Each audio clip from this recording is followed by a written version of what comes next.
Super star Rajinikanth அவர்களை பற்றி இளைய தளபதி விஜய் அவர்கள் கூறியதை தற்பொழுது காண்போம். சின்ன வயசுலிருந்தே நான் ரஜினி ரசிகன்.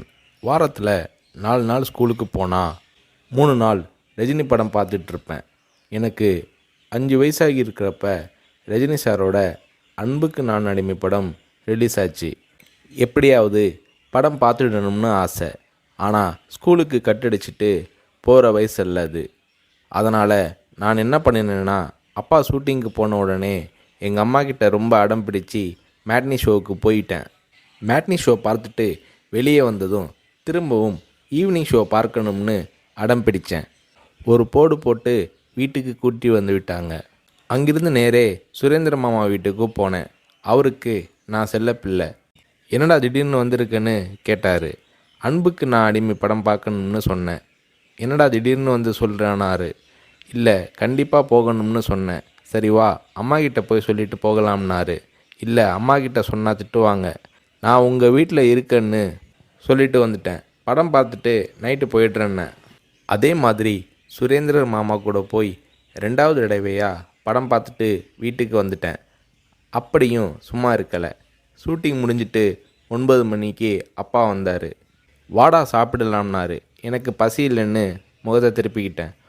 கோபமாக இருக்கிற மாதிரி நடிப்பு காட்டினேன். இல்லை, சாப்பிட்டு தான் ஆகணும். உன் ப்ராப்ளம் என்னன்னு சொல்லுனாரு. அன்புக்கு நான் அடிமைக்கு கூட்டிகிட்டு போனால் சாப்பிட்றேன்னு சொன்னேன்.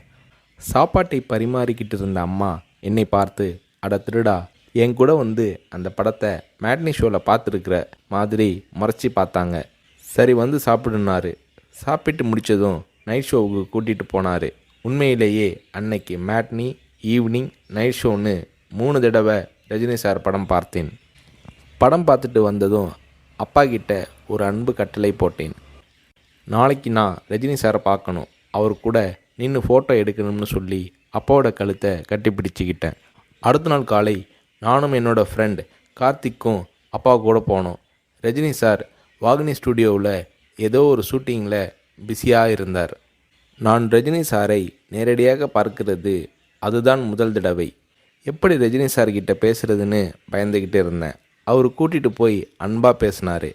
அப்படியே என்னை தன்னோட மடியில் உட்கார வச்சுக்கிட்டு என்ன படிக்கிறேன்னு கேட்டார். சொன்னேன், நான் உங்கள் கூட நின்று ஃபோட்டோ எடுக்கணும்னு சொன்னேன். சிரிச்சுக்கிட்டே என் கன்னத்தை தட்டி கொடுத்து எங்களை அணைச்சிக்கிட்டு ஃபோட்டோவுக்கு போஸ் கொடுத்தார். என்னால் மறக்க முடியாது அந்த இனிய நாளை, அவரது அன்பான அரவணைப்பை. வீட்டுக்கு வந்ததும், அப்பா நீங்கள் பெரிய டைரக்டர்னு சொல்கிறாங்க, ஆனால் என்னால் உங்களை டைரக்டராக ஏற்றுக்க முடியாது.